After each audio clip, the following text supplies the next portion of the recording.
Land వచ్చేసి survey number 172/1 Jalpally village.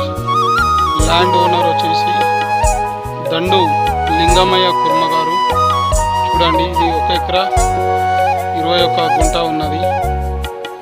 చూడండి, మొత్తం ఇది వరి పంట సాగుకు రెడీగా చూడండి రెడీగా ఉన్నది.